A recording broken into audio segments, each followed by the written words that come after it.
And we should be live. So hello everyone, if you are joining us on wait a minute. There you go. Juan, What's up, man? are we on? I see it. You see it? Okay, the saying we're having trouble with the video, but if you see it, I'm going to take your word for it. If you are joining us on Facebook Live, I'm Lauren Van Hemer, and tonight is another Torn Thursday, Theater on Racist Negativity, and another amazing panel moderated by Juan Isler. If you have any questions or comments, put them in the Facebook comments on the RDU on Stage Facebook page. Juan and I'll see them and I'll get them to the panel. And thank you all for doing this. I'm very excited about this. So have a good chat. All right. Thank you, Lauren. Welcome, everyone. As she said, another episode of Torn. This one is a little different than the norm. We're still going to have our conversations about races, as we always do. But this time, it's more of a collegiate conversation. Everyone that you see up here, including myself, works for college, university, school system, or a school system of some kind. So I'm going to be asking them their opinion on where they work and what they are dealing with and why they are where they work. I'm going to have everyone introduce themselves. And I got someone else to let in the room. Let me let her in. And let me give her a second to get in and get on. Let her connect her audio. Welcome, Ms. Johnson. As I was just saying, I'm going to give everyone a chance to introduce themselves. And in introducing yourself, let me make sure I write this down. I want you to tell, obviously, I want you to say your name, where you work. Y'all can write this down if you want to. Where you work and what your nationality is. Okay? Your name, you know what? And we're going to add a fourth one. Your name, where you work, what your nationality is, and what your position is where you work. Name, where you work, your nationality, and what your position is. Okay? And we're going to start with Christina. And give us your first and last name. Hi, thank you for having me, Juan. It's good to see everyone. I'm a North Carolina native, but I'm greeting you right now from Denver, Colorado. I work at Metropolitan State University of Denver. I teach in the history department. At the moment, I'm teaching the history of modern Europe. So I'm looking at Europe since the Middle Ages until today. I love teaching world history. That's my favorite thing to teach. I'm also a specialist in Eastern European history. My nationality, I'm a dual citizen of Romania in Eastern Europe and also a member of the European Union and the United States. And I forget what the fourth one was because I was called first. The fourth one is, you told me your position. Okay. And you told me where. So you kind of mixed them up, and pronounce your whole name. Christina Bejan, B-E-J-A-N. Okay, yeah. Thank you. I just for the viewers, I know how to pronounce it, but I want you to say it. Okay, all right. Thank you. And Pam, you next, please.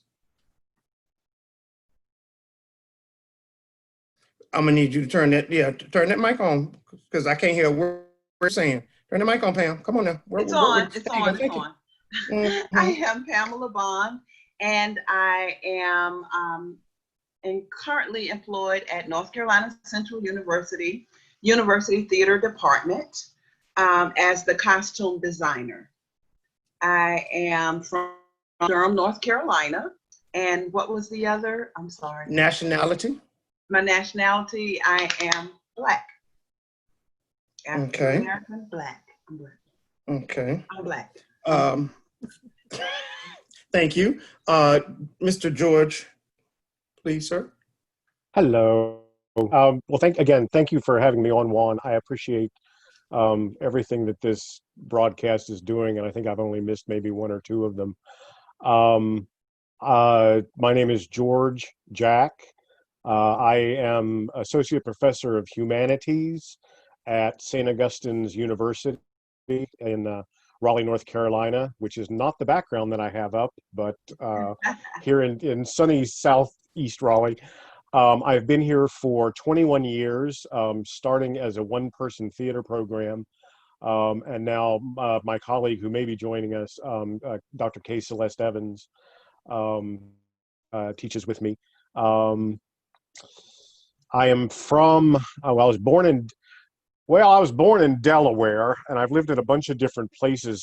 So I'm not sure if I can truly answer where I'm from, because I've lived from Delaware down to South Carolina, out to Indiana, and gone to school in different places. But I've lived here in Raleigh and I've taught at St. Aug's for 21 years now. And I guess my nationality is American, citizen of the United States. Okay, thank you. Thank you. Miss Johnson.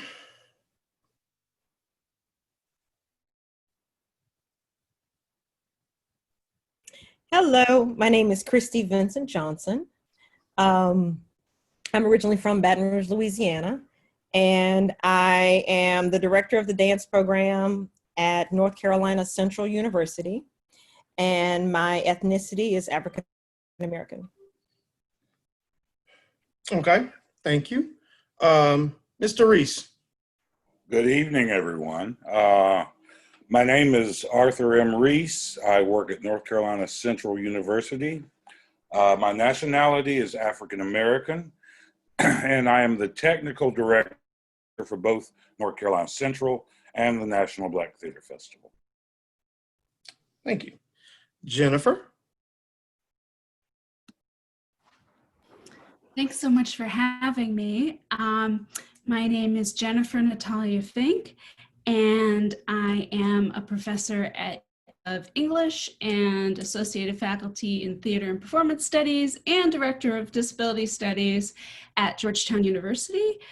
And I am a proud fourth generation socialist progressive American and a member of Queer Nation. Okay, thank you.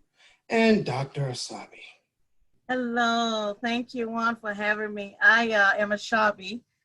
Most people call me Ashabi or Dr. Ashabi. It seems like it's all one name, so it's not really a title anymore. It's like Dr. Ashabi is one name, but it's okay.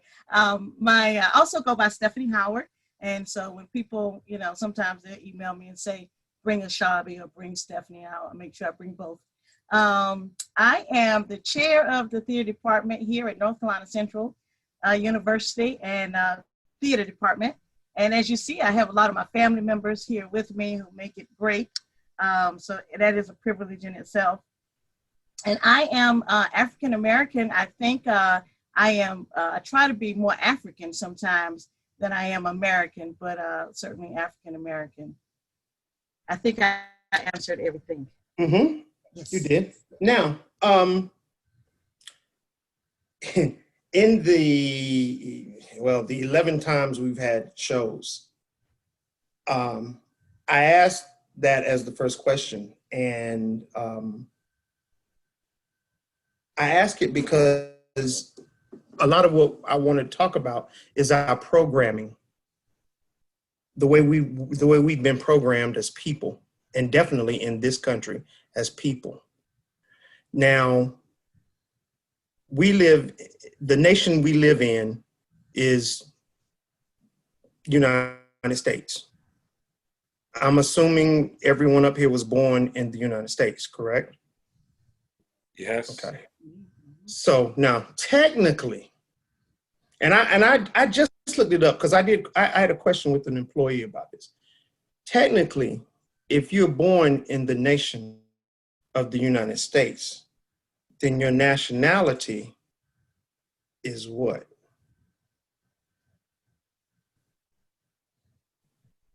Okay. Your silence, your silence is answering a lot of questions. Your silence is answering a lot of questions. I'm being technical. I'm not being personal. I'm not trying to step on anybody's toes. I'm being very technical about this. Mm-hmm. Again, this is our programming. Now, most of the time, white people say white, black people say black or African American. But if we were born in the nation of the United States, then our nationality is what? American. Now, if we say American, yeah. Think about this. Is America a country or a continent? A country. No, America is not a country.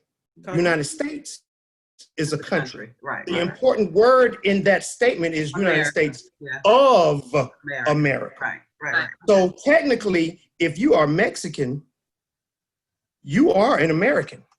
Mm-hmm. If you're Canadian, you are an American. Mm-hmm. So I'm just going to put it out there. When Donald Trump says, leave America and go back to Mexico,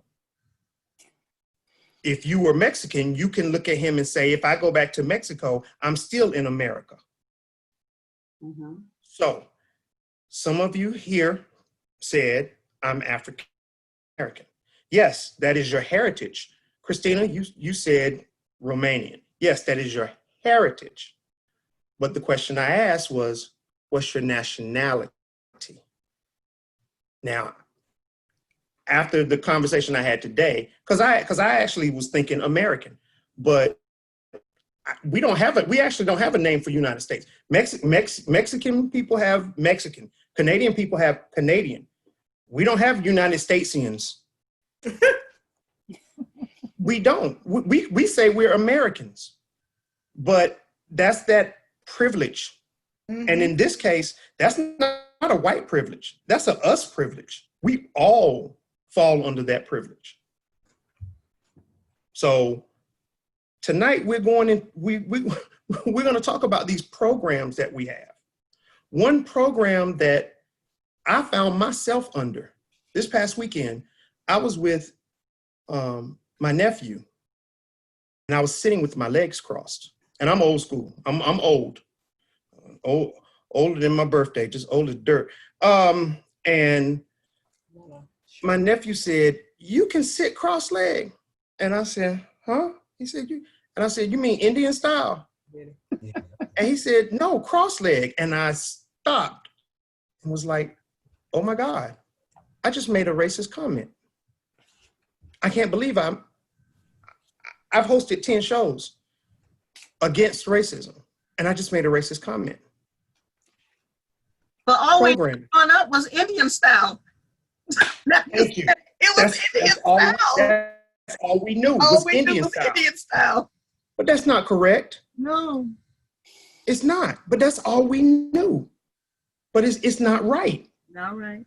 So it's that programming. So you got it makes you think. It makes you realize that maybe it's not, I can't keep pointing this one because there's 3 more here. My next question for each of you. Mm-hmm. At what age did you learn that there was a difference between you and others? Like growing up in your house, everybody looked like you physically. At what age were you when you realized, when you saw someone else and they didn't look like actually you? And I ain't I'm calling names. Calm down. Yes, dear. How y'all work with him? He just opened his mouth. You know what? I got control. I can mute him. No filter. I know it. That's what. Okay, I'm gonna start with George. George, you go first, please. I think that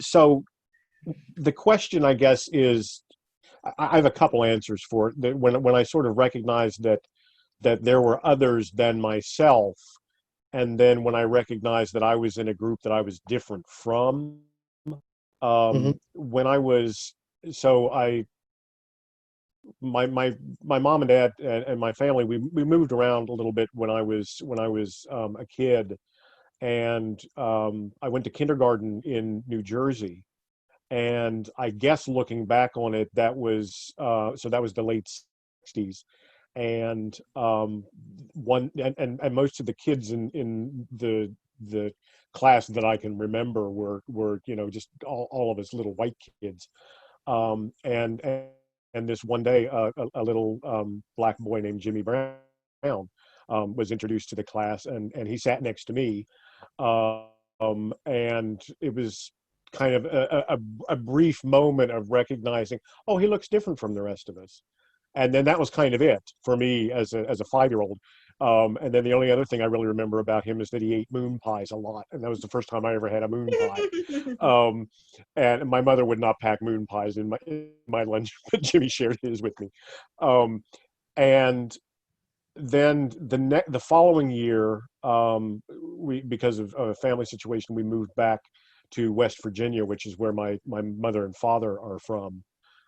So in answering the first question, I would almost want to say Appalachian American, because that, though I was not born in West Virginia, I carried that heritage with me, in a lot of my own behavior, but certainly my family and the stories that I know.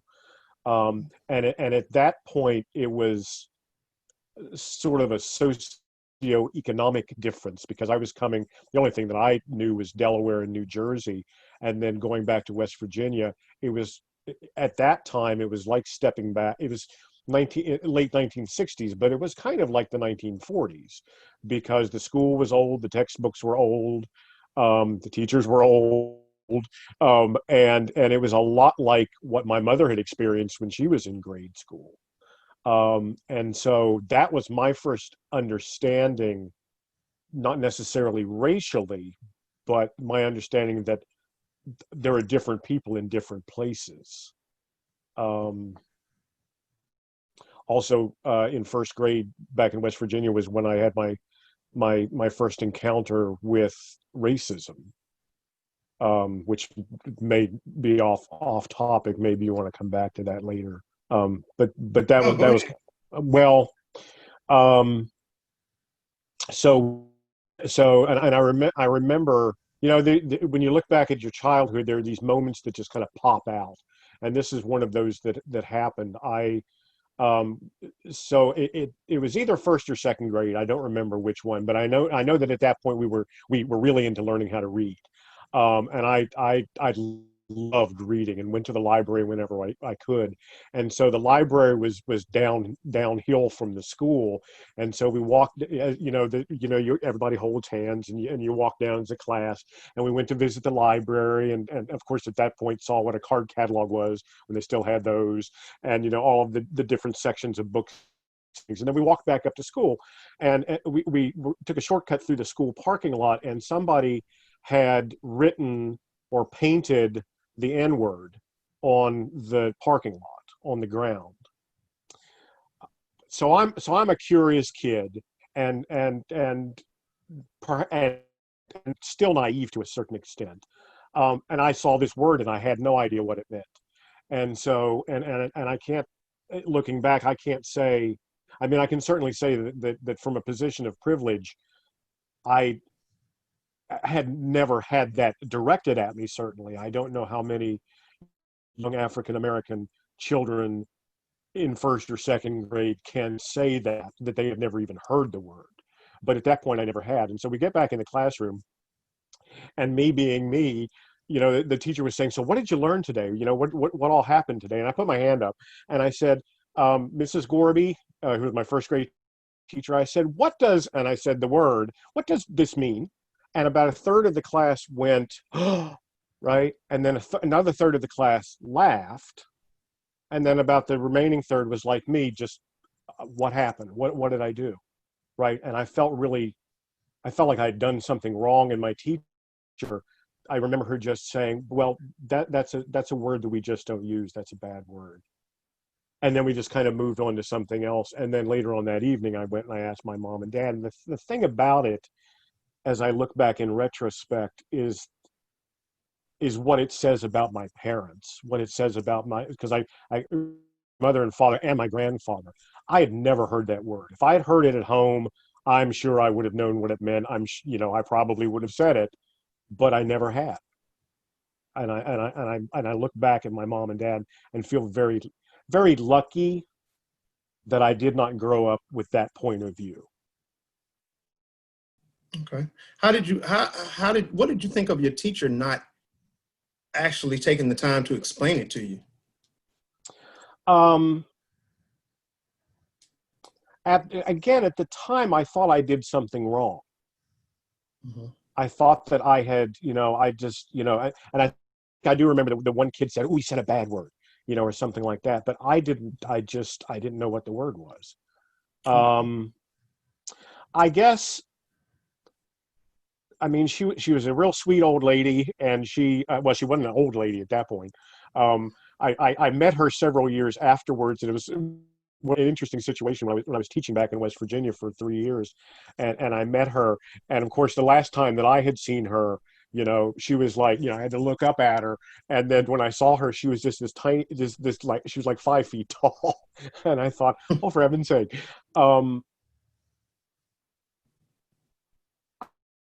I don't know that I guess the thing that lasts with me is just the sense of something bad just happened, and I feel like I did it. Mm-hmm. And maybe by saying the word, I did do it, but to me, it was just a sound. It was just letters. And even I think after my mom and dad explained it to me, I still didn't quite get it. Mm-hmm. Until later. Mm-hmm. Okay, thank you. Sure. Okay, Dr. Shabi, the same question when you first realized different, or someone else was different. Yeah, I don't know, but I do remember, as George said, things that kind of pop out. My first grade teacher was a beautiful white woman, and I still remember her. I can see her very vividly, and I don't know if I thought she was beautiful because she was white, but I think she was just beautiful. And she had long hair that came almost down to her butt, really just long. And she used to allow me to play with it. I don't remember other kids playing. Like I was in my own world with Miss Mead was her name. I was trying to remember what is her name. But she was very kind to me, very nurturing. I used to call her and read books to her. And maybe she wasn't white, maybe she was something else, but because she had very dark, kind of dark features, but she was beautiful. So I remember that. I knew she was different. And then I think in second grade, I had another white teacher, and I used to color all of my people brown. And she called my mom in and said it was an issue because I was coloring all my people brown. And my mom was like, why are you calling me? Like, I don't need to see the problem. She's brown. Her family is brown. I can't believe you called me because my child is coloring people brown. So I remember that, but I don't remember big things. I remember one time, maybe I might have been around third grade, and I don't know what happened. My great-grandmother raised me for much of my life. And I remember saying, I wish I was white. And I don't know what it was. And I never saw her again. It was one of the times she got very, very angry. And she said, I don't want to ever hear you say that again. They didn't really give me an explanation as to why. But she said, you have to be proud of who God made you. And then, she did kind of go into integration and why it was a problem. And we need to not have integration. So I do kind of remember that. But those are my first memories of noticing some differences. Okay, thank you. Christina? Thank you. Well, honestly, my first noticing of difference was the fact that my father is an immigrant. And so I grew up with a parent who has an accent, and everywhere we went, no matter, starting from my first cognitive memories, it was an issue that my dad had an accent, and we would have to explain, oh, my dad is from Romania, or And so that would, I guess, be the first. But in school, I went to Immaculata. I know a lot of you are Durhamites. And in the 80s, Immaculata was very integrated and had brought in had helped Father Stibe, the priest at the time, had brought in a lot of Vietnamese refugees. And so Hung sat at my table the first day of kindergarten, the four of us sitting at each of our tables, and sat diagonal from me and didn't speak any English. And I think that was the first time that I had seen someone from Asia. And so it was the fact that, I guess, the racial difference, but also the fact that he didn't speak English. And then Immaculata, I would just say in general, because it was integrated. And so, I had obviously Asian classmates, Black classmates. And so in that sense, but I honestly feel grateful that that's how I was in a school like that, and in Durham, which is so diverse. Because especially being out here in Colorado where it's not, I'm realizing that I was fortunate to be seeing difference growing up. Okay. All right. Thank you. Reese, we'll get to talk now. Are you sure? Don't be up here. Don't be up here all night. I'm messing with you. 7 years old, Greer, South Carolina, driving from Greer to Spartanburg. And we went through a Klan rally. And some of them wear the full hood, but others wear the hood that still allows their face to be exposed. And so my parents got me down in the seat, get down in the back seat. I don't know what that was about, but I did it. But of course, I had to peek. So I stuck my big old head up, and I saw them, and I said, I should have said it under my breath. I said too loud, "They all white." And my mama went upside my head, and I didn't see nothing else after that.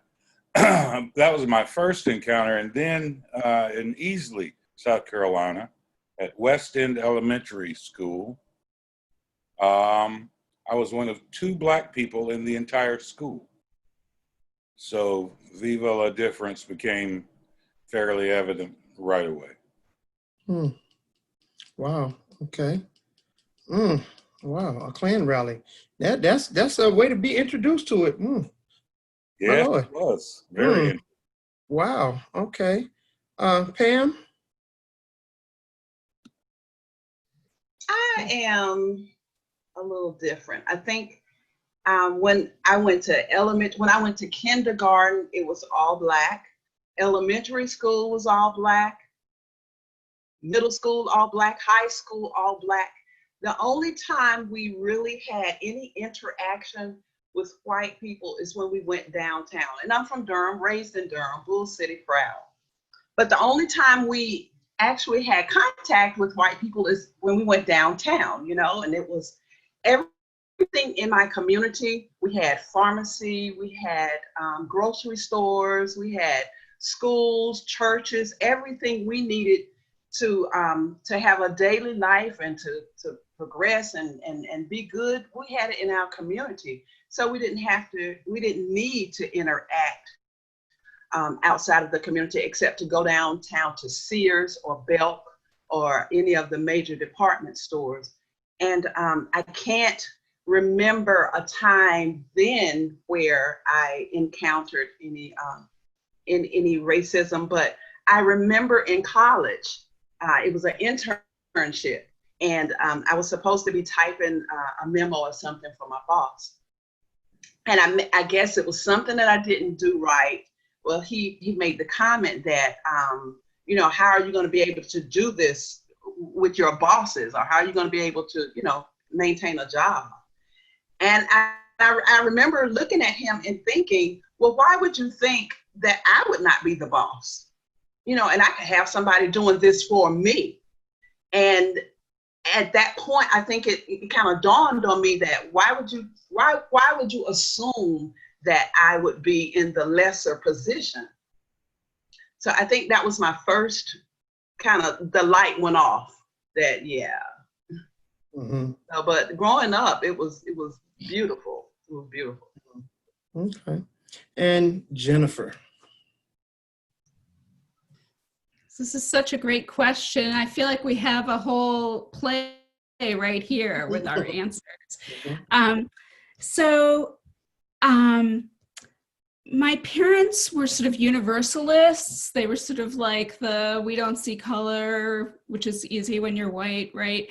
And my dad was a scientist, and people from all over the world stayed at our house. We're sort of part of this sort of world of science, which had science is truth and doesn't know any color, right? That whole thing, right? So that's sort of how I was raised, for better and worse. And I didn't question it.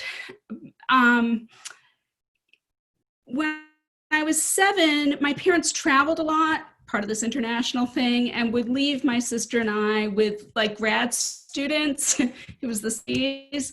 And there was a grad student named Lucy Coulibaly, who I really liked, who was an African woman, who stayed with us for like a month, not like, And my father's mother came right out. I think Lucy left, and then my grandmother came for like the last leg of taking care of us. And she said something about Lucy being Black.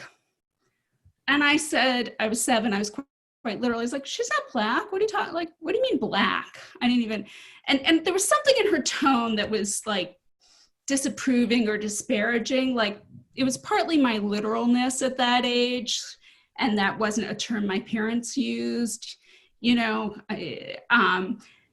but it was something in her tone that said this wasn't a good thing to be. And I loved Lucy Coulibaly, and she wasn't like a nanny figure. She was a graduate student. She was a scientist. She was like an equal to any other graduate student in my parents' mind and mine. So it was incomprehensible to me. I just didn't even understand what she was saying. So when my parents got back, I told them about this, and they sort of tried to explain racism to me, and I just like couldn't quite get it, So I remember that, and sort of the first time this whole we don't see color thing kind of fell apart a little bit. The other thing that comes, so there was Lucy, and then there was Bobby. When I was 9, I was sent to sleepaway camp, and I didn't understand myself to be queer because I was 9, but there was a real tomboy type, and I didn't want to have anything to do with her, and I knew she knew something about me, and she terrified me because she knew this, she recognized somewhere in me that I was queer, and I didn't want to stand near her. It was like, they will see this thing that I don't know a name for. And then, so it's Lucy, Bobby, and then Suzanne was my best friend in 4th grade. And she invited me to something at her church, her Catholic church. And I said, oh, actually, I'm Jewish. And she looked at me like there was a bad smell in the room. And she said, well, my mother said to never marry somebody Jewish. And I said, because I'm me, even at age 9, Suzanne, I'm not proposing. So somehow this got back to both of our mothers, and there was some conversation with the mothers. And again, my mom kind of tried to explain anti-Semitism to me, and it's like, I'd been brought up with this universalist thing, so I just was like, what? Isn't that like Nazis from the old, like, what? Suzanne Boris? What are you talking about? Lucy Coulibaly? What do you mean? She's like a scientist, she's awesome, So I feel like that's a form of privilege, obviously, to like not get it.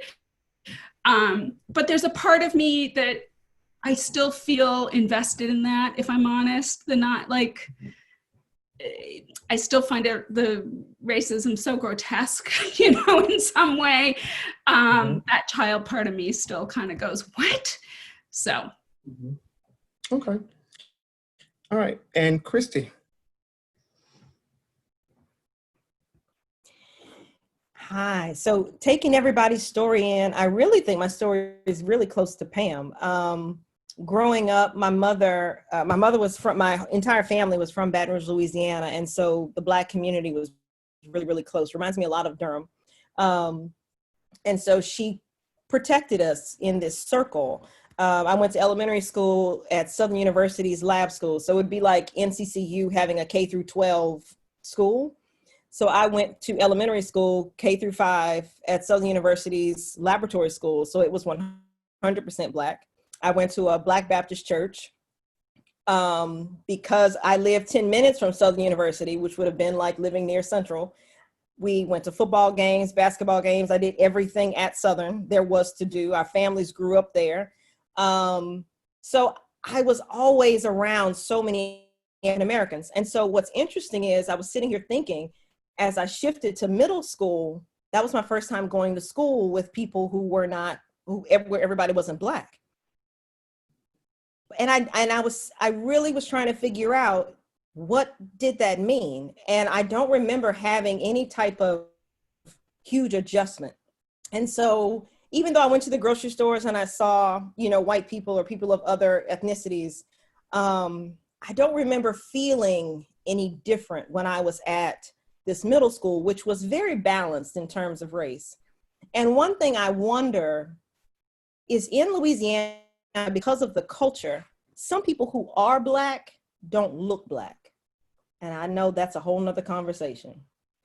But you have very, very fair-skinned people with straight hair who are Black on their birth certificates. And my life was surrounded by so much of that. My grandmother was extremely fair with extremely straight, silky hair, and had to basically tell people. And she thought she was a sister fighting the power with her fair skin and straight hair. She thought she was the Blackest woman there could be, but nobody knew that unless she told you that. So I wonder if, because my family had that color dynamic, if that had something to do with when I went to middle school, not being fazed by the fact that I went to school with children who weren't Black. As far as when I realized differences were real, when I went to high school, was around the time when David Duke, who we all probably know who that is, ran for the governor of Louisiana. And my class was split. There was a big group wearing David Duke shirts, pulling for David Duke. And then there were the Black kids and I guess a few other liberal, students who weren't. I remember that, but I don't remember, I just remember thinking, oh my God, you're really supporting him? But I never even really thought how cruel and grotesque that was as a child. I didn't really, now I look back and those are people now that even on social media, I'm not friends with. And I think some of them I unfriended because they still have some of those same beliefs that were, ingrained in them at such a young age from their parents. So I think my first time really feeling the differences between us as a race, but not really me as a person, was at that moment when David Duke was running for governor. But outside of that, I don't know if it's just my personality, but I just see people and I just start talking, and it didn't matter what they look like. And it just, I don't know. But I am very thankful that my parents created that community for us, because when I did shift into environments like being at Texas Christian University, there were only 3 African-American women, Black African-American women in the dance department. And it was interesting. That was the only time that I have been a true minority.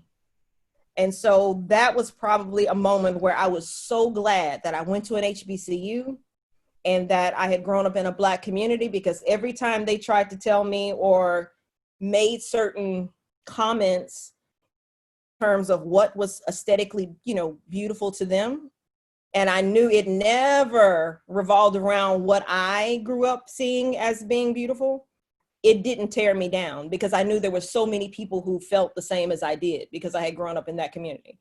And it wasn't intentional. Again, they were, I had a great experience at TCU, but I do remember saying to myself, I am so glad I am grounded in who I am, because I would have been lost in the midst of this community had I had not, you know, known that I was a strong African-American woman.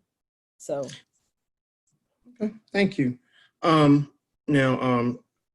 those of you who don't watch regularly, my mom does. So when my mama asks a question, I ask what my mama asked. So my mama said, did no one grow up in the white only, colored only time? Was there anyone that grew up in that time period that's up here now? No, mama, sorry.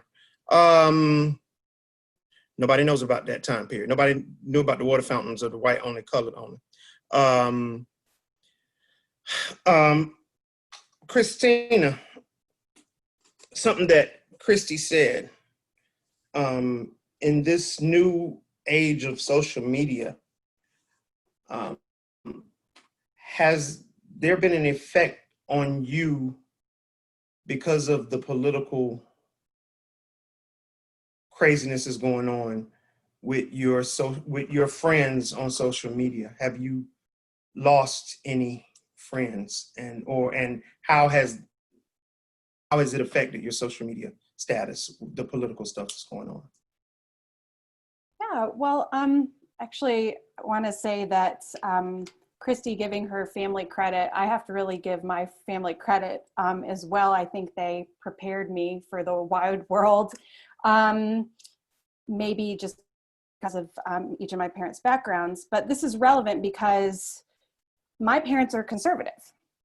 They are conservative because they believe that Ronald Reagan brought down the Berlin Wall and ended the Cold War. And so this is the political framework that I was raised in. And at the same time, my parents always encouraged us to just challenge the status quo. My mom's motto is question authority. So when I became a radical liberal, it didn't surprise them in the least. It just meant that we had even crazier arguments at the dinner table. But this is important because I always approached social media with this philosophy that we should be able to share our opinions. It can be a platform to hear different points of view. And for example, I think maybe this is what Juan is getting at, but my pen pal growing up is of the same background from a Romanian immigrant family, very, very conservative. They live in Arizona.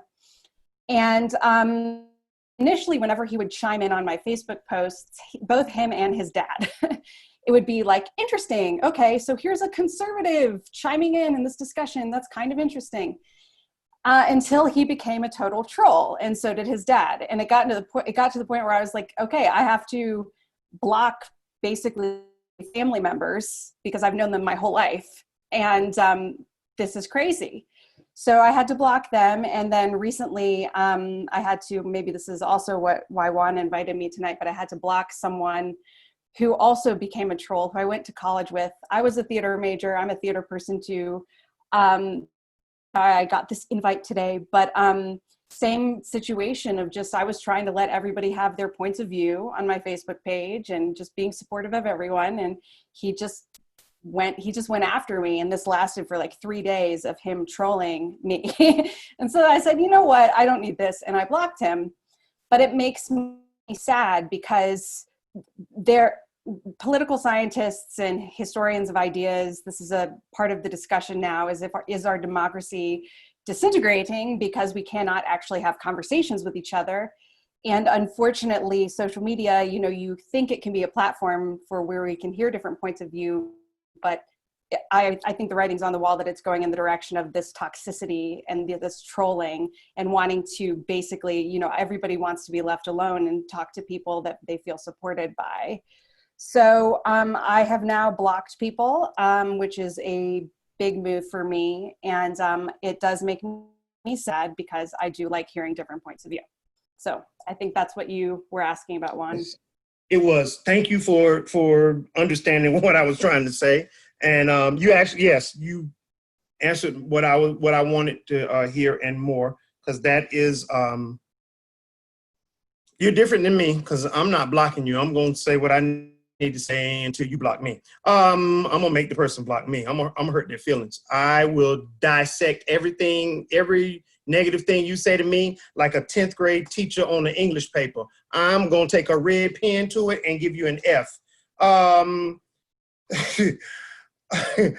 just telling you, that's just what I'm gonna do. Let me see, who do I want to ask this one to? I got to figure this one out. It's between two people. Dr. Shabi, what made you decide to want to work for the university that you work for? And when asking that, I want to know, is there, in your mind, is there a difference with working for HBCU as opposed to working for a predominantly white college? I'm sure it's a lot of differences, but I probably cannot tell you them, at least firsthand, because I've only worked for HBCU. I have ever attended a WPI for my master's and for my doctoral program. So I have had that experience from that aspect. But I have always been very clear that I wanted to work for HBCU. As a matter of fact, my fiance many times have urged me when job openings come, why don't you apply? And I actually, I don't think I've ever told him, I don't want to work there. So I just say, oh, okay, I'll look at it again. And I just wait for it to expire. And I'll be like, oh man, I missed it again. So, you know, I don't know if he's watching. He probably is, but so now he knows. But of course, there's more money in most situations. So that's always, you know, can be enticing. I think my fear would be that I would not have enough power or influence to bring about change. And I understand what African-American students go through at predominantly white schools in theater programs. And I've seen the suffering, I've seen the testimonies. I've had students to come and work with me because they were not getting what they needed, you know, at a predominantly white school. So I think that's my fear, that I could not make the change that I would want to happen. And so I'm here giving it all that I can give it. It's so interesting because I had a couple of little brothers to call me from state, and they were so upset, and I felt so badly for them because their theater teacher kept giving them monologues that were like they were slaves, and they had talked to the teacher about it, and the teacher said, well, I can't really find anything else for you. So they called me. So, my first thing I want to say, if you're calling me, then maybe you need to be here. But of course, I didn't say that. So I said, okay, I will help you. And so I sent them over several monologues and African-American playwrights and plays of different choices. But yeah, I have made a conscious decision to be where I am and to fortify theater, African-American theater, American theater from this standpoint. Okay, thank you. George, same question, because of where you are, and obviously physically there's a different look between you and Dr. Shabi. Well, I think we're both very good looking, so I'm not sure what the difference is. So I think, well, I can tell you why I came here, and I can tell you why I stayed. I think the reason that I came here was because I had worked in North Carolina, so it had something to do with the state. I had worked 3 summers at Lost Colony and 1 summer at Highlands Playhouse up in the mountains, and drove back and forth. It's a very wide state, and really just kind of fell in love with it. And so when I got out of grad school, I got my Master of Fine Arts at University of Louisville, and then never finished my dissertation, but I finished all the classes for a PhD at Indiana. And then, as often happens, once I got out of grad school, I had a 1-year visiting appointment, 2 1-year visiting appointments, and then a 3-year visiting appointment, and knew that I was not going to be staying where I was. But I was always looking at North Carolina, and people don't give up their jobs here very much, particularly in theater. Just I wasn't seeing anything happening. And then I was teaching in West Virginia, and saw that St. Augustine's, then college, was really starting up the academic theater program. They've been teaching classes for like 3 or 4 years before that, but they were now hiring a tenure track position. And actually, one of the previous teachers who'd been here for a couple of years, I knew her in Indiana, so our paths sort of crossed. So I came here because of the state. I didn't come here specifically because it was an HBCU. But I just wanted to be in North Carolina, and I thought Raleigh is a really, where I was in West Virginia, we were the only theater that was going on for about a 40-mile radius.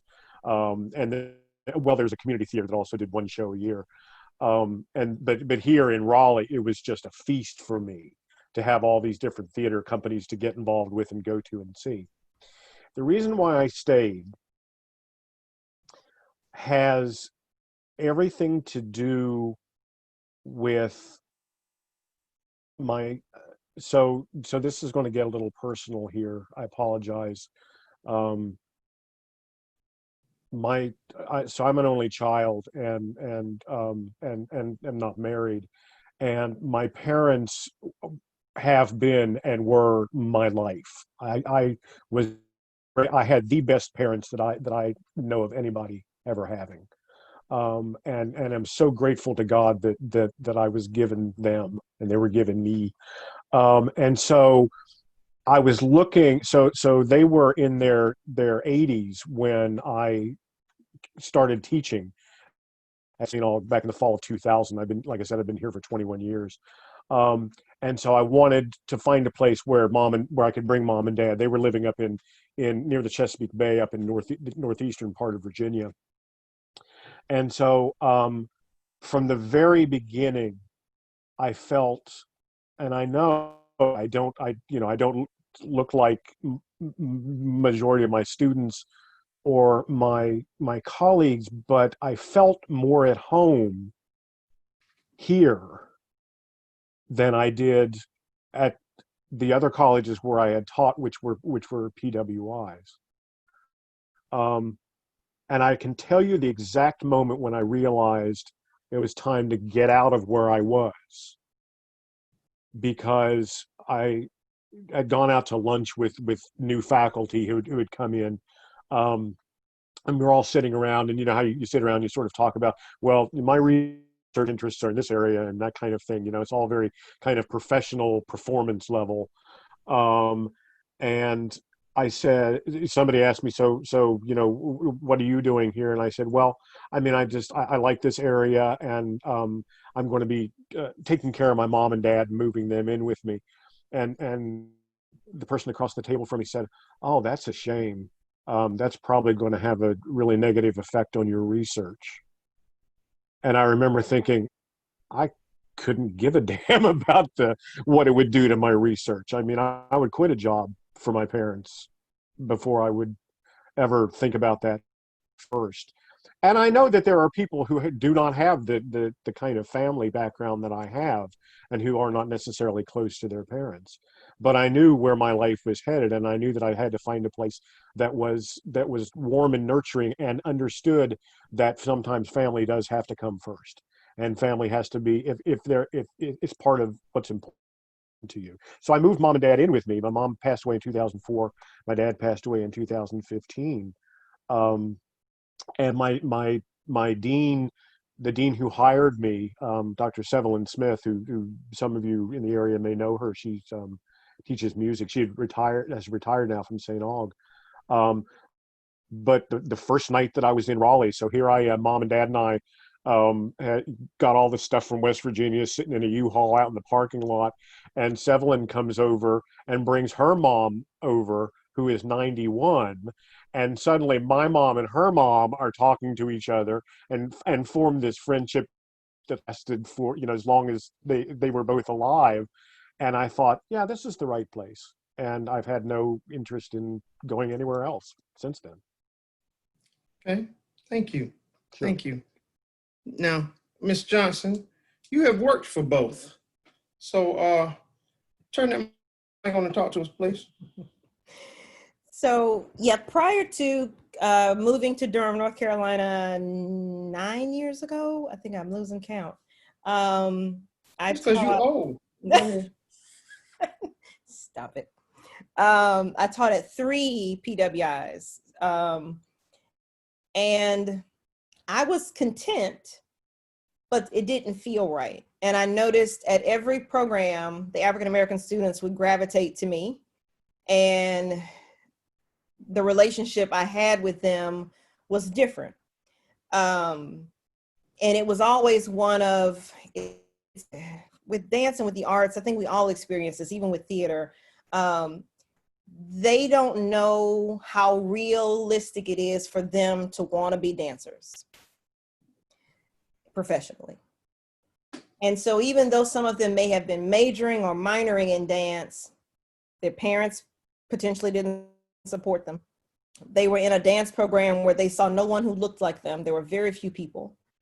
They were taking ballet classes and contemporary classes and jazz classes where they rarely saw movement that embraced them. Guest artists that came in didn't look like them. And so you're kind of sitting out on an island. You've got this one Black dance professor. One of the universities where I was, there were 2 African-American professors in the entire College of Fine Arts. There was one music professor and me. That's it. So I started realizing that even when I was at TCU, all of the choreography I did in terms of what I was performing in, I never saw myself in that choreography. And I started realizing how important that was for them and for me. So the more we moved around, and I ended up teaching at a few community colleges too, where it was more diverse. Again, that same connection with Black and brown students. They love dancing. They've been informally dancing all of their lives, but is this realistic? Is this something they can do forever? And if they don't see somebody in a teaching position who looks like them, who has done it, it's not real for them, even though it means everything to their heart. It's their passion. But if they don't identify with someone who's done it, and if they don't have someone encouraging them who looks like them, it's just different. So when I did move here and I met the students at NCCU, which it was really just me coming in to do some master classes initially, I fell in love with the kids because immediately I think they saw me and they were like, well, what happens with this? And what do you do with this? And it was just so many questions and questions and questions. And I was like, well, let's sit down and talk. And they need me and I need them. It's just a difference. There aren't enough African-American dance teachers out there for the number of kids who are interested in doing it. And it's important that they see themselves in their teachers. It's important that they see themselves in the choreography that we're doing. They have to, it has to happen. I didn't have it, and I know what it means. My path would have been a little bit different had I had an African-American dance teacher. It's very true. So being at an HBCU has been completely different. I've been able to do work choreographically that I couldn't do at the PWI. Not that they told me not to. Now, I've always had wonderful bosses. I've always had great chairs to work for. But sometimes the content that comes within the body is something you can't teach.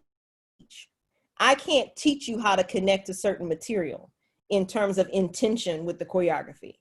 It has to be real and come from within you. And so when I work with my students at NCCU and we want to, do a social justice piece, we just worked on a piece titled Enough by Willie Hinton about Black men being killed.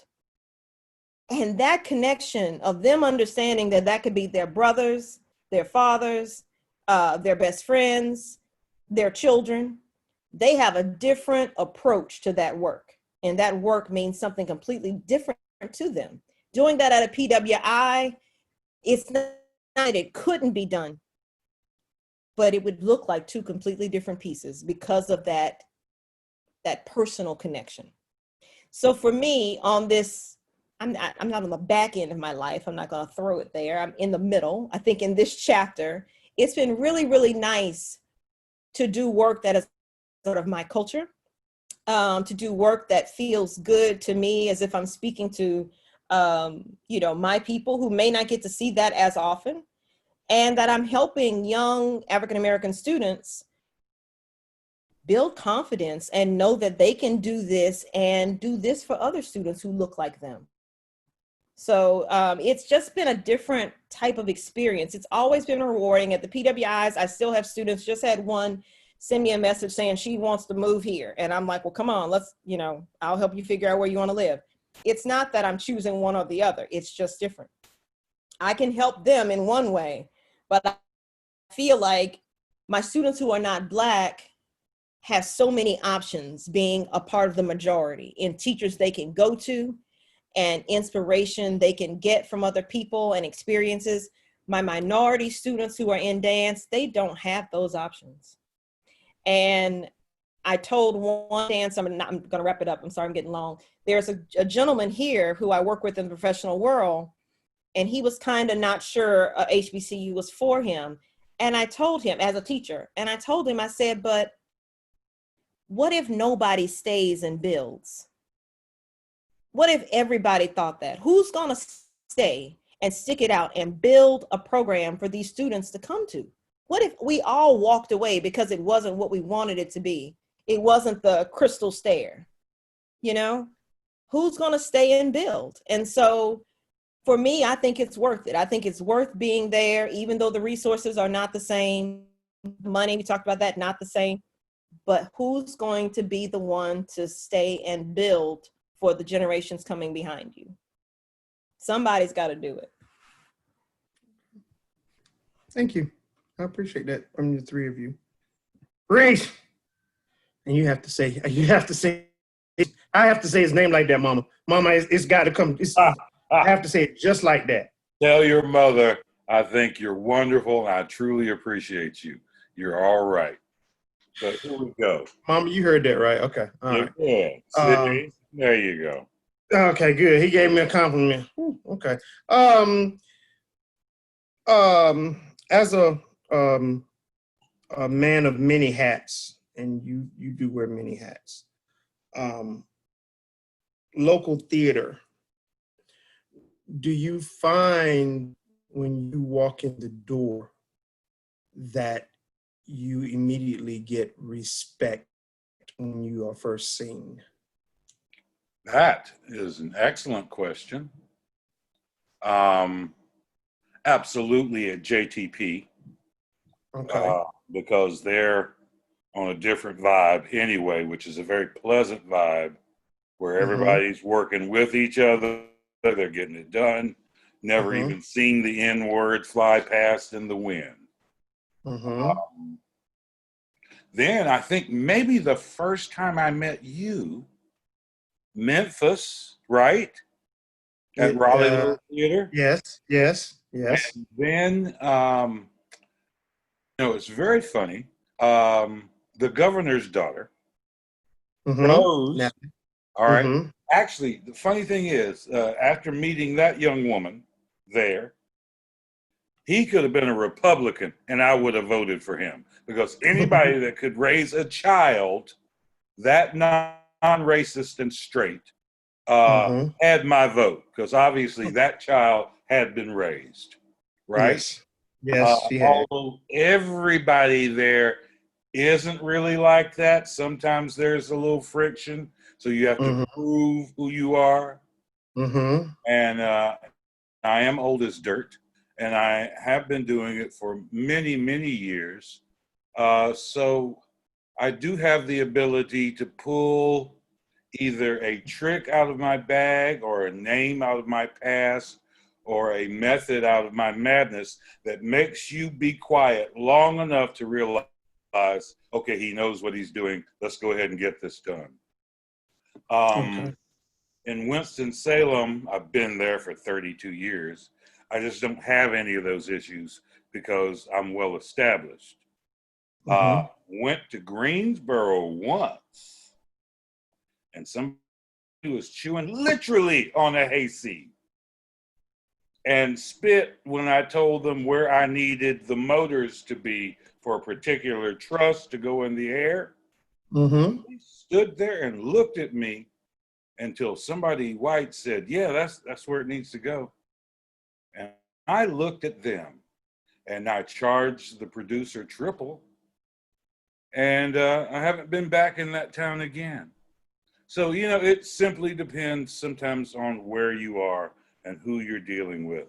But I believe in Martin Luther King had that great small, tiny line in the content of their character. And that's why I teach at Central. I've got 7 students who have joined IATSE upon graduation of college, some before. Okay. So I think that that's the way that respect is earned, not given, by your actions. Did I answer your question? Yes, sir. You did. Cool. You answered my question. Very much so. Thank you. Cool, Pam. Pam. Hey. Mama. Pam was the one in Dance on Widows Row that cooked the chicken wings that we think killed. God, what was Chris's name in the thing? What was his character's name? We the one think she the one we think killed him. I'm the one. Anyway, the one that made the chicken wings and told me I hadn't left yet. Great actress. Tell me, Reese, how you just going? He's going to check something in the oven. He's going back to check something in the oven, back to the stove. Go on back to the stove because you're gonna feed us tonight. You think you gonna feed all of us. Hey, with Dr. Shabbat. She got to eat first. After she eat, the rest of us. Something real quick about Yes, Miss sir. Pam. When she hit that stage, get the fire extinguisher because it's gonna burn. Baby. It's gonna burn. I'll be right back. Uh-huh. All right, go ahead, check your stuff. Pam, let me ask you a question. With what you do, I don't see too many women of color doing what you do. Do you find it difficult? And obviously I know where you are. Outside of where you are, do you find it difficult for women of color to have, and for the viewers that have just come, let them know again what you do. Do you find that difficult for women of color to get in the theater world? I'm the costume designer, a costume designer for those who have just joined us. But I oftentimes find it that they don't take me as serious as I think they would when a white costume designer may come through. I think ultimately I prove myself when the production goes up and they see, oh, it's beautiful and it relates and the colors and all of that is taking place. But I oftentimes don't find that they take me serious, or I'm sorry? Why is that? Why do you think they don't take you serious? Maybe because they just don't know me. I've done theater with a community theater over in, let's say, in Chapel Hill. And I think, sometimes they have a pool of costume designers or a pool of technical people that they call on. And if they can't pull from out of that pool, then it's usually somebody that will call you and say, well, I know a costume designer and she can come in, and I'm usually coming in because they couldn't find someone else, or it's a last minute thing, or maybe it could be a budget thing. I don't know. But I think once I do come in and I prove myself, then it's like, oh, you were so wonderful and we're going to use you again and we'll call you back again. But that's just, over a period of time of proving myself. with different community theaters. And I think that's just it. I look at what they have to offer, especially when I go to a community theater, and I look at what they have to offer, and then I look at where I am at the HBCU and what we have to work with. Oftentimes their budget, of course, is larger. So I can pull from a lot of different areas. Their stock rooms are larger. The way they design their costume rooms, their whole setup is designed for theater.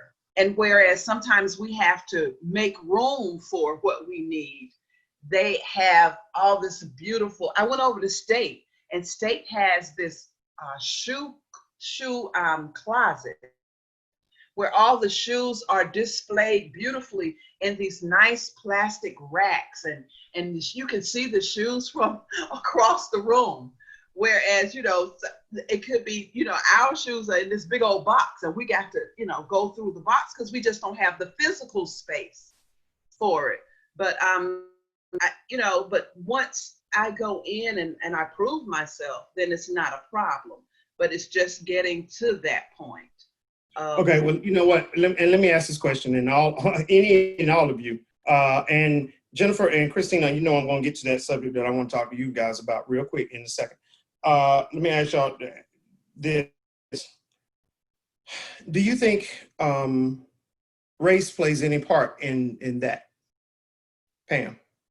How the monies are dispersed? How? Or the budget? You being the costume designer, period.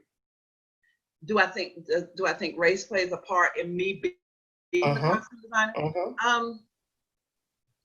Do you think that maybe you're seeing and maybe they're doing, I don't know, ragtime or I don't know, something that is not the color purple and the Wiz. Right. Maybe they're questioning your abilities. I think whereas the director or the producer may not have a problem with it, I think more than often I get some pushback maybe, or some kind of cloudiness from either the actors or other technical people. Mm-hmm. Sometimes I feel like other technical people who may have already worked together on productions, me coming in that way, I don't think they accept me as much as a director or producer. Usually a director tell you what they want and they allow you the freedom to go out and do it. Mm-hmm. But I think it's more often sometimes the technical people that, that may overlook you or think that you're not up to par to doing what they wanted to. Okay, I saw Reese agree with you. Dr. Shabi, as a director, do technical people underneath you, do you get any kind of underlining pushback from technical people or people that, microaggression? And yes, I do. Give me some example. Or, as a matter of fact, I was brave enough to go down and direct in Henderson. Oh, Lord, have mercy. I'm sorry. Okay, go ahead. And it was kind of rough. It was the first time that their kind of like their city arts department actually had an African American director. And it seemed like it was an open struggle there of support and having me there, and it's a lot of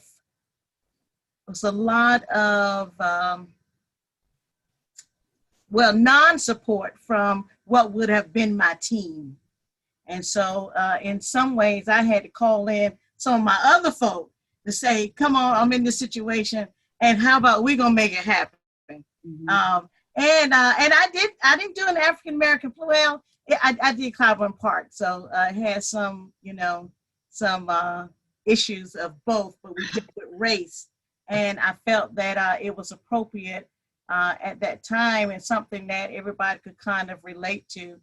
But, and to think about was, it wasn't about proving myself, because I think I came proven, but it still was an issue of, we got this Black director and we're going to make it as hard as we can for her because we don't want this to happen. And that was a open agenda and almost open communication that we don't want you here. And you know, it was all over. I thought to myself, why did I just leave? You know, like, why did I let myself be tortured? But you know how you end it sometimes. You be like, no, we're gonna make this happen. I'm here. Right. Call me, and we're gonna do it. We don't quit. That's why we don't quit.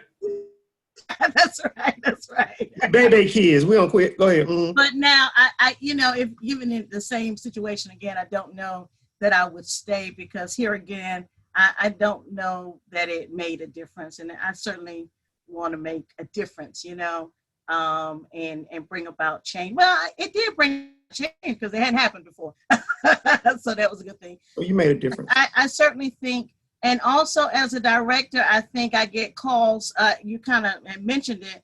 Are you called because you're a Black? Yeah, I think if it's a Black musical, if it's a Black show, yeah, can you come and do it? Well, you know, I don't just do Black shows.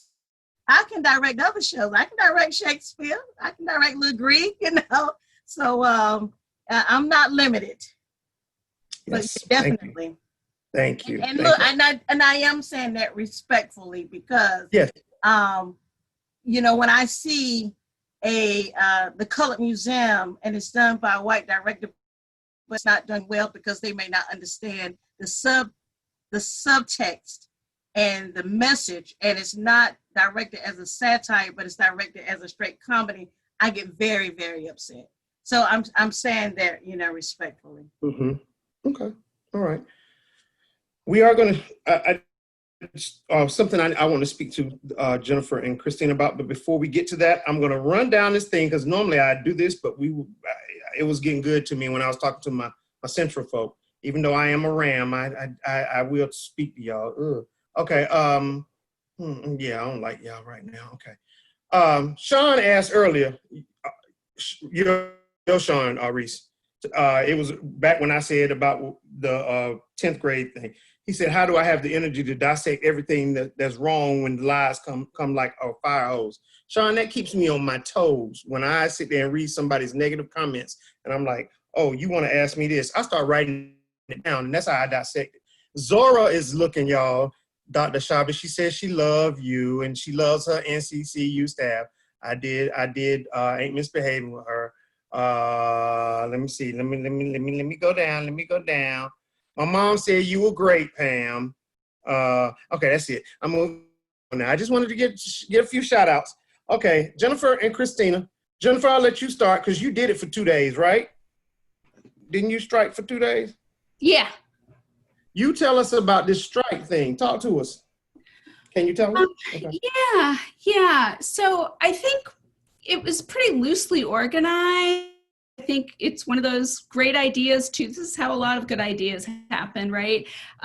Two professors of color wanted to bring attention, connect what's happening in the Black Lives Matter movement, in police brutality, Trump, etc., to we come back either virtually or in person to the classroom, right? So they had this idea to do a 2-day strike, and that really professors could take it on however made sense to them. And I really appreciated that, because we just started. I can't not hold classes. I run a program. I can't tell my faculty, you know, y'all just don't come, you know, it's not going to work. So I announced it. I run a program. I announced it to my faculty. I gave them the resources, and there were 5 or 6 different iterations of how you could do it. Make it the content of your class, right? You could say, we're not going to meet and everyone's going to research something and do a monologue from the Black Lives Matter movement, find out about over-policing in their own community. So that was my approach, was to connect it to the students, especially this is the beginning of the semester. We don't each other that well yet, right? And Georgetown's a diverse place in a lot of ways, very international place. 15% of our students, and it's engineered to be this way, are first generation college students. Those are my people. So I think that what I really appreciated was letting students and faculty to connect with this in their own way. As a theater person, I'm about presence and being present in something, not leaving, not striking in the sense of let's just not hold class. In my context, that would not have done much, except the students would have been like party time. That's awesome, So that was the challenge, was let's connect this to what's going on in our own communities. And also I asked students to bring in questions, including two that, you feel comfortable asking, one to be like well-researched, and one that you feel uncomfortable asking, that you're afraid to ask.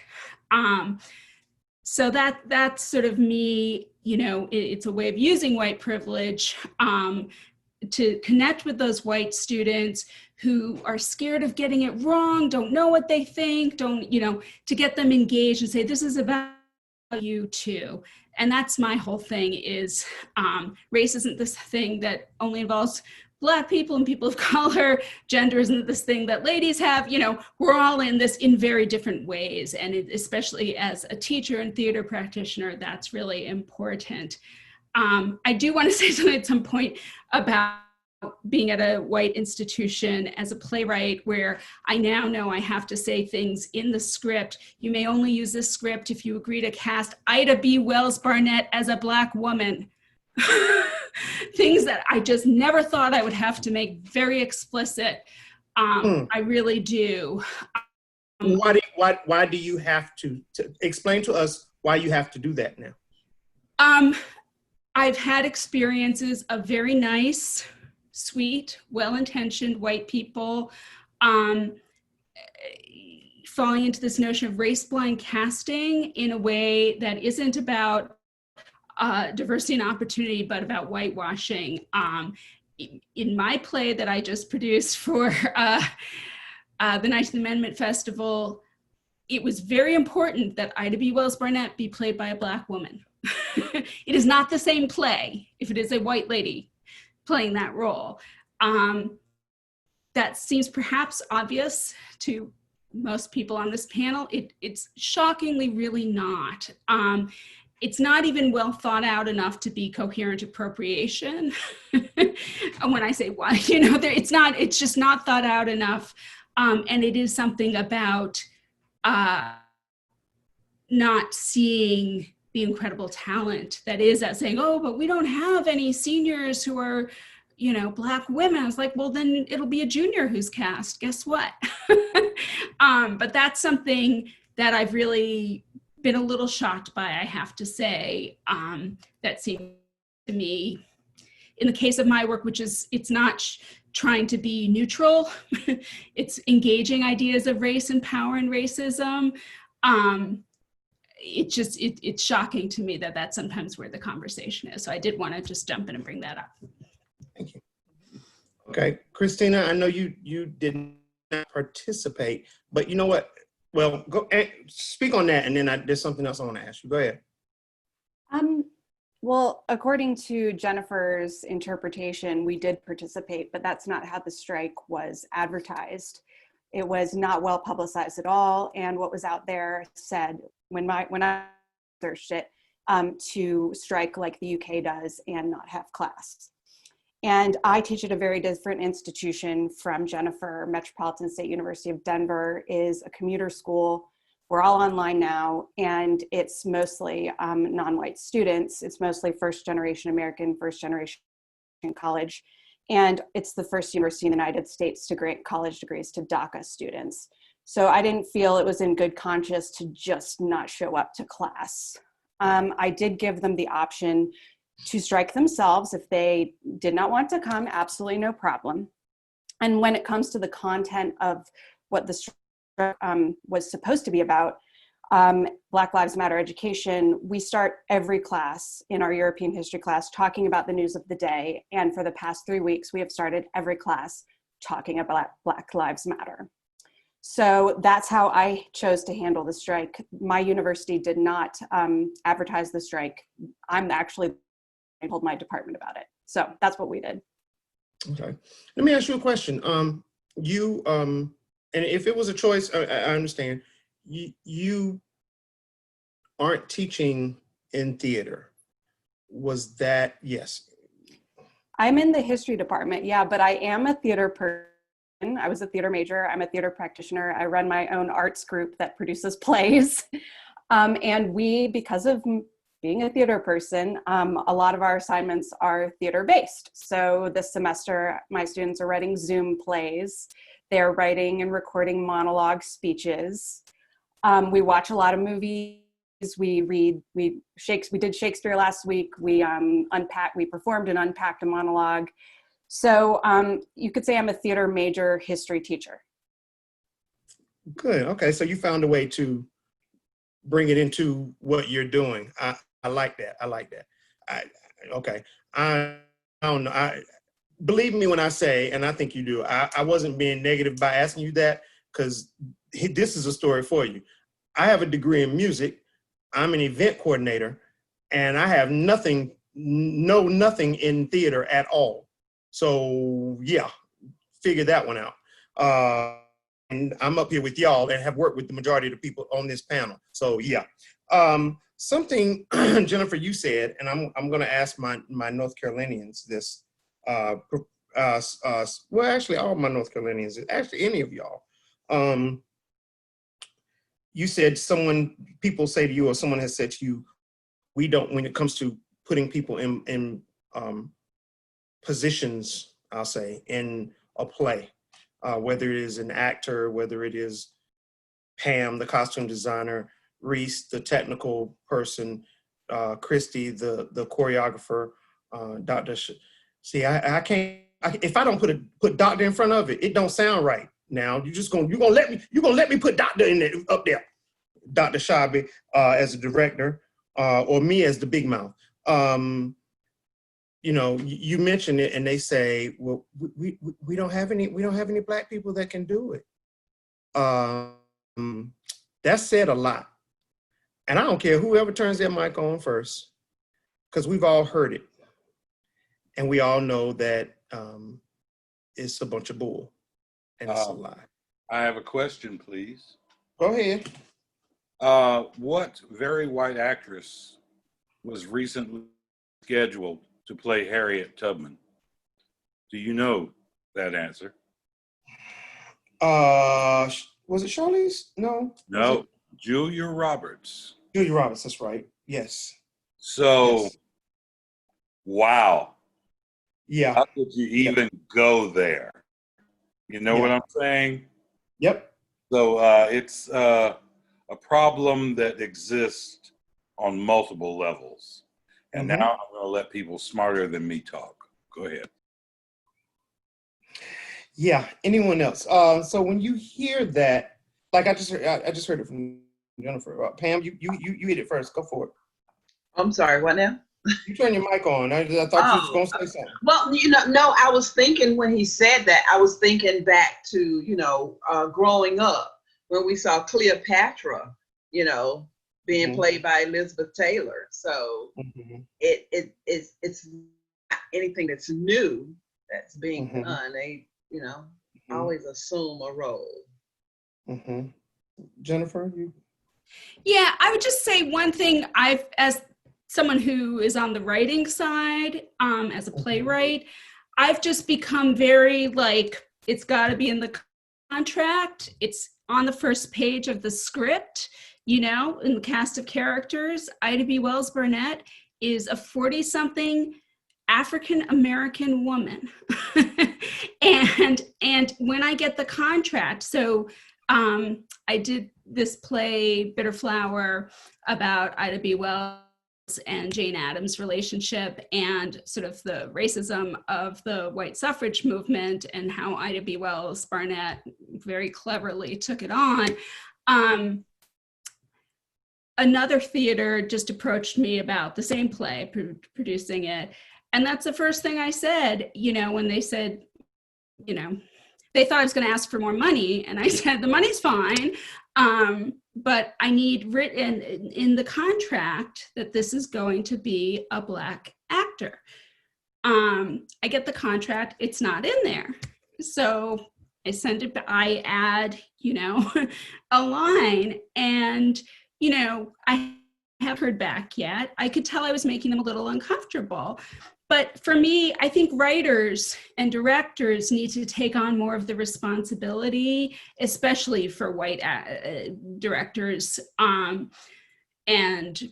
playwrights who are going to write Black characters, need to really take responsibility for the ethics of this, right? And insist. So I think that's something that, I've become much more forceful about.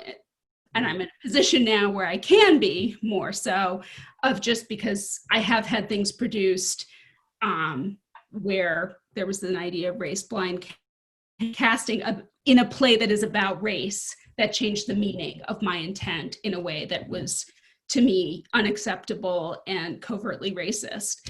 I don't want my name on that. I do not want my name on that. And so I think that's something that there's some accountability there, I think. Okay, but Dr. Shabi, I think it's an excuse. I mean, every time I hear that, I know offhand that I could call people. I know people who are always interested in performing. They're looking for roles.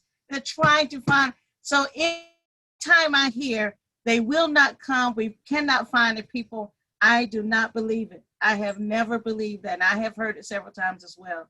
I think it's just an excuse not to do it. Now, there may be a fear. There may be a fear we haven't done it. This is something new for us, and they may not know how to go about and find those people. I get that, but it's not true. It's not true. Those folks that we have who are looking for roles will drive our way and perform. And Dr. Shabi, then what do we do? We're not used to having Black people at our theater. So what do we do? How do we get them? How do we get them to our theater to audition? We've never had them here before.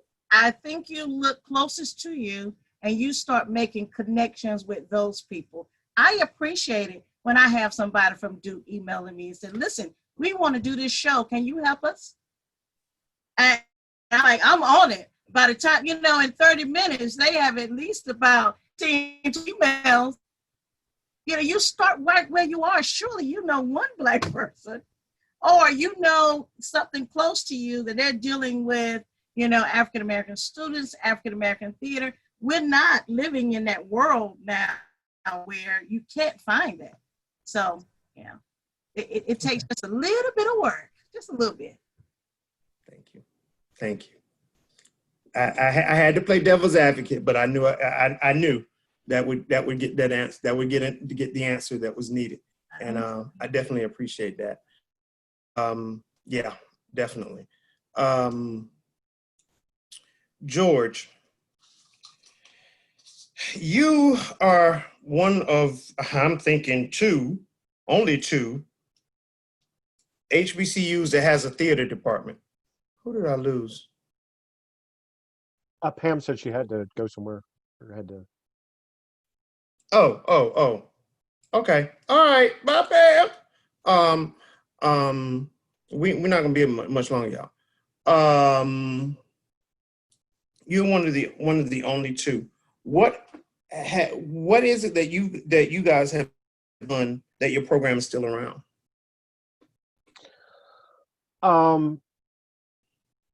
Well, I think that the college has always been supportive of what we're doing, and so that's they could easily have not been. I'm not sure. Can refine your question a little bit? What do you mean in terms of us surviving in an institution, or surviving? There have been others that have had programs and they don't have them anymore. And you guys still do, and Central still does, and nobody else from HBC. And A&T, man. A&T has one. They'll be shooting at you running down the highway. You know, I really don't. I really don't like them. I was gonna wait. I was gonna be kind because I graduated from A&T with a BFA. So I can't say it loud here. Okay. Sorry, you one of three. What's made you last? Okay, so long. Okay, I really don't like A&T. Well, I think for us, we're serving a number of different purposes. I think that we started out as a combined theater and film program 21 years ago, and well, more than 21 years ago, and we were essentially trying to become a professional training program, but learned, I think, that the larger service that we have, because I have a lot of students who have not ever seen plays, have not ever read plays, and yet have done a lot of performance-oriented activities growing up. They've been in church choirs, they've been, in mime troupes, they've done a lot of different things. And I think we've started by opening up our performance. I mean, anybody who regardless of what year you are as a student, regardless of whether you're a major or not, we have completely open casting, and so we don't restrict it to just theater majors. I think I've probably worked with students from every program on campus. I think that's part of it. We've sort of embedded ourselves into the cultural life of the campus with the shows that we do. I teach when I was in grad school. A lot of my teachers sort of got to the point where they've moved past teaching intro to theater. That was sort of what beginning teachers and grad students taught, and they taught the upper level classes. I, on the other hand, I love teaching intro to theater, because I love it by the end of the semester, having introduced students who did not necessarily know what theater was. And suddenly by the end of it, they're saying, oh, I want to go see plays. So I can do this? I said, yes, right? And they may not major in theater, but still it's opened that world up to them. And that I think is something that's helped us to survive. Okay. Let me stop you, because y'all see George be going to 9:30. Thank you. Oh, see, right. But George, you got like nods from, like, when you said that intro thing, just bobble heads just started going. So you hit on something right there. Folks just started nodding. Thank you. I appreciate that. Christy, you nodded. Why were you nodding so hard when he got there?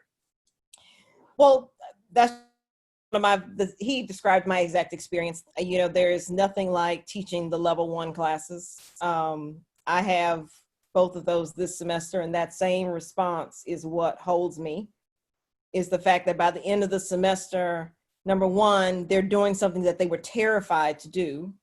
And not only are they doing it, but they have a confidence with it. And then they're asking me, so what are you teaching next semester? Or they're saying, what do I need to do to minor in dance?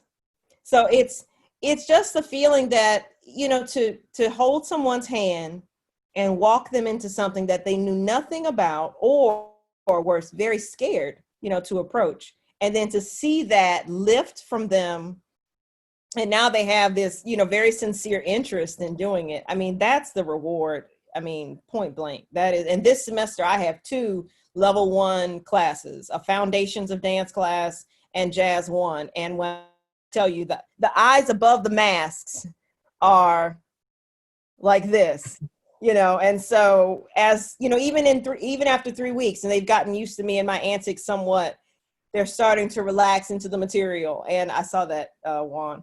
they're starting to relax into the material and have fun. And it's you just can't, there's no monetary value you can really place on that. Good, good. My mom said, please don't shoot me, don't shoot her son. Talking about the whole A&T thing from earlier. My mom went to A&T too, so well, whatever. Okay. Be pride. Oh God, she said Aggie Pride. Oh God. Oh. But you know, also wanted you know what? say, I just need to say what? I also wanted to say that Yes. we are I'm saying Norfolk, I'm saying NCCU, but I also want to say A&T. We are 2 of 5 HBCU universities that actually has an accredited theater department by NAST.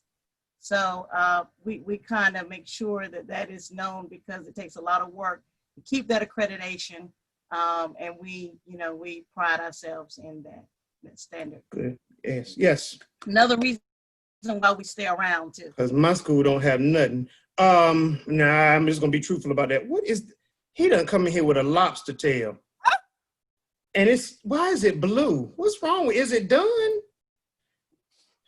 No, it just came out of the ice bath. Now you do the cooking. Oh, now you okay. He just okay. All right. Last question, because he come out here with a blue iced lobster tail. This one's for everybody. How are your students handling all the negative stuff that they're seeing in the news? And It affects them. Can I call on somebody? Oh, I'm so sorry. Again, I'm naughty. Go ahead. You gotta love them, y'all. You got to. And he gonna be last just because of that. I'm gonna start this time with Dr. Ashabi. Yeah, you go deal with that lobster tail.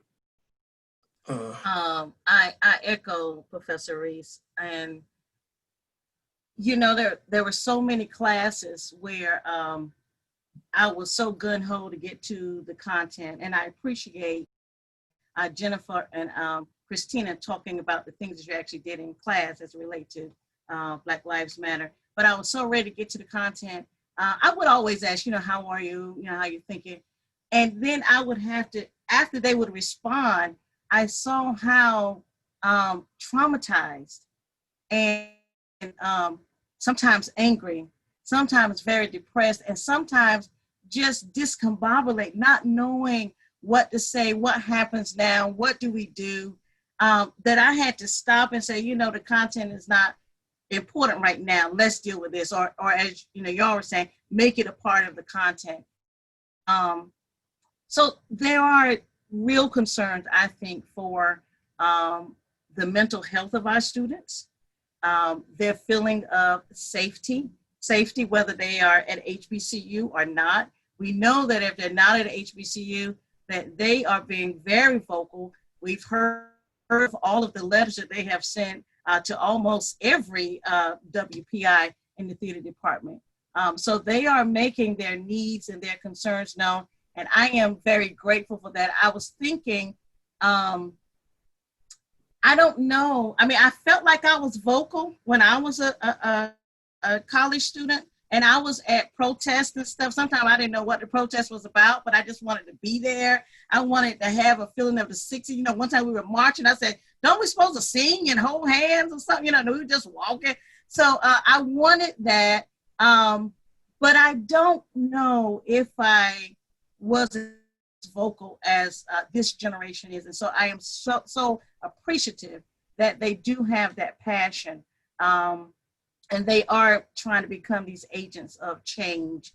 And not only are they saying we have been wronged, of course, they are going and outlining, this is what we need. We need Black faculty. We need Black shows. We need you not to tell us that we can't wear our hair in locks, And so they understand how they have been devalued. But yes, it's something that we have to deal with in a very serious way. And I still, I find myself telling my male students, be careful. I mean, don't be out late and don't do crazy stuff. Don't speed. I don't want you to get stopped, you know. And even that's stressful, you know. So it's a different world, and we have to find a way to address it and realize that we have to kind of be that support system that they need, in addition to everybody else. It's definitely going to take a village. Okay. Jennifer, same question. Yeah, thank you for that. That was really eloquent and resonates with my own experience. I think this sense of this very dangerous moment that's also full of potential, where the young people are really kind of leading us in a lot of ways. I see with my students, in the spring, they were all just sort of traumatized by COVID and having to leave campus and the craziness of it. It was hard. And then the semester was over. I do feel like there's a thirst for learning and for the structure and order of the classroom, actually, that exceeds anything I've seen before. Like they really, they're hungry for, they've been cooped up all summer. But, you know, it's also sort of different schools, this happens differently, but there's sort of a utopic dimension of a college campus where our differences supposedly, they're not invisible, but they don't matter as much. We're all college kids, especially this generation, they all dress the same, you know what I mean? And that's sort of dissolved in some ways. My assistant for my program that I run, you know, her parents are Korean immigrants. She's having to take her mother to medical stuff. She's in a tiny, tiny apartment in Queens with many, many people in it. That was all invisible to me when she was on campus. And I think it's uncomfortable for her in some ways, for her life to be exposed, and that she's not a middle-class, white college suburban kid at all. So that's complicated, I think, for them to negotiate their families and their communities and sort of the college world at once. But I am really inspired by them, and I think they're excited and afraid, you know, about the transformation going on. And I do feel like there's still white fragility and naivety and defensiveness, but amongst the young people, they're less resistant, actually.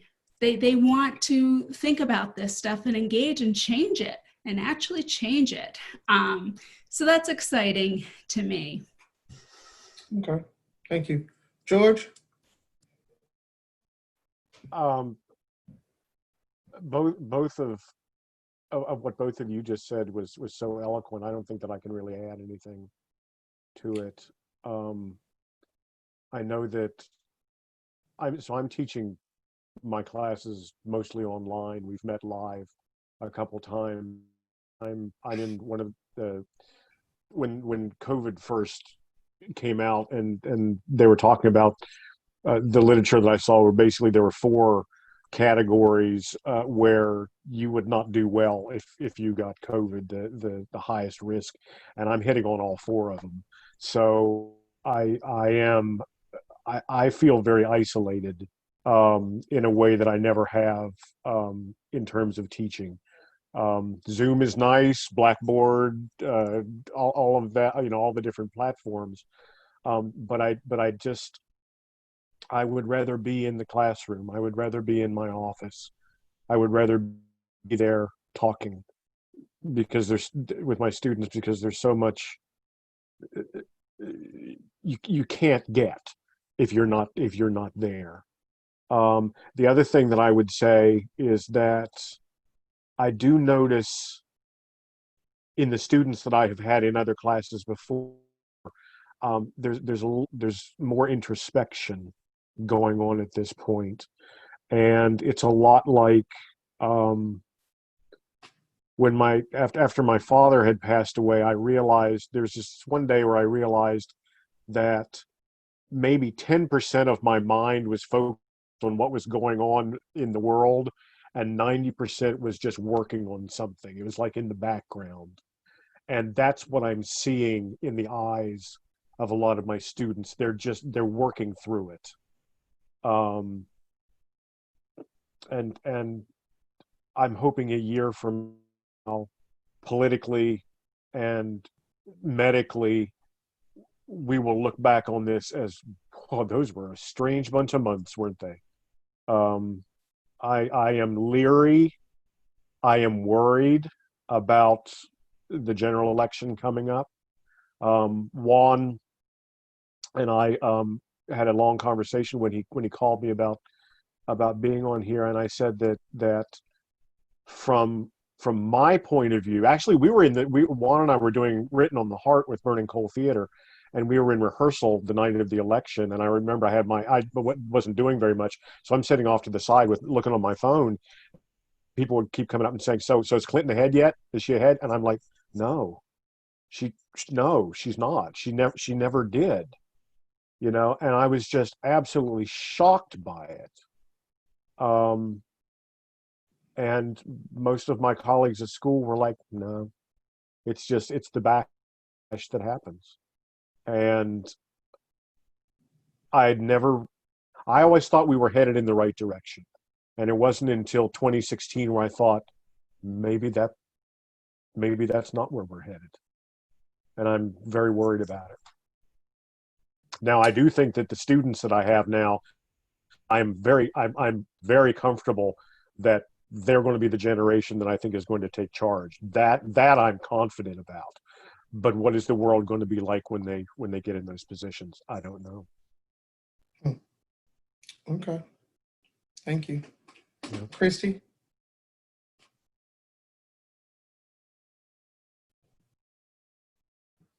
Sorry. I agree with what everyone has said. I think my experience right now with my students is they're just hungry for socialization and wanting things to be normal. So one of my classes that is online, there's one poor student who keeps saying, are we ever going to get a chance to meet in the studio?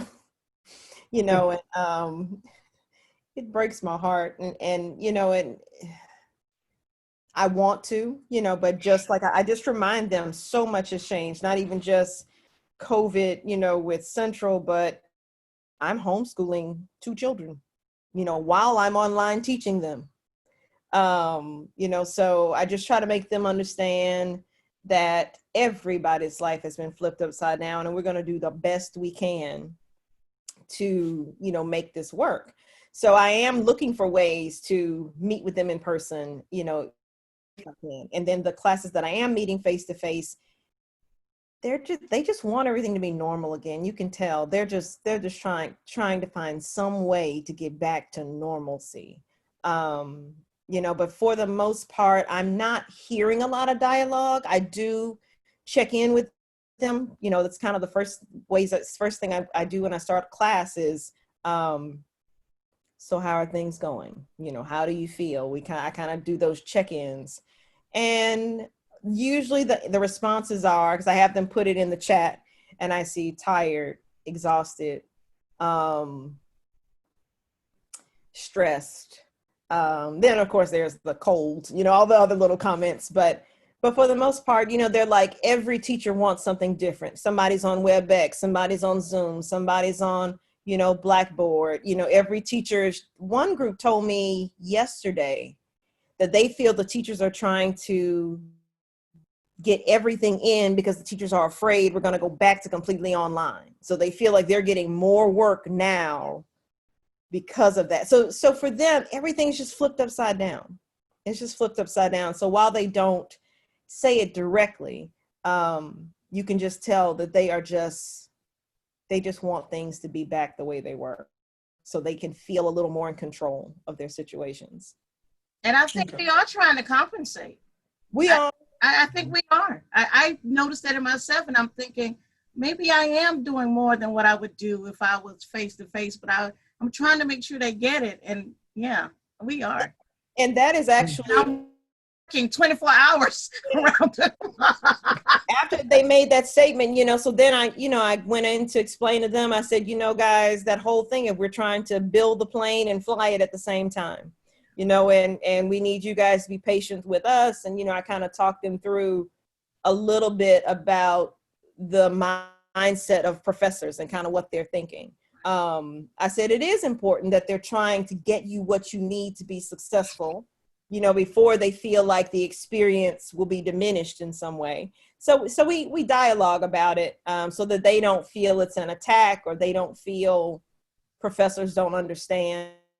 So those are just some conversations we've had. They're just trying to figure out how to process it all. I know with them, things we've had that have been hiccups, I said, I'm not going to stress you out. We're not going to stress you out. You know, we'll just bypass that assignment and talk about it next week. You know, and so I know that's what I've been doing with them. But you know, I think for the most part, they're just feeling so much change come into this semester. Maybe when they just got the hang of being a college student, you know, and now all of a sudden, so many different platforms, so many different assignments are now being offered in different ways.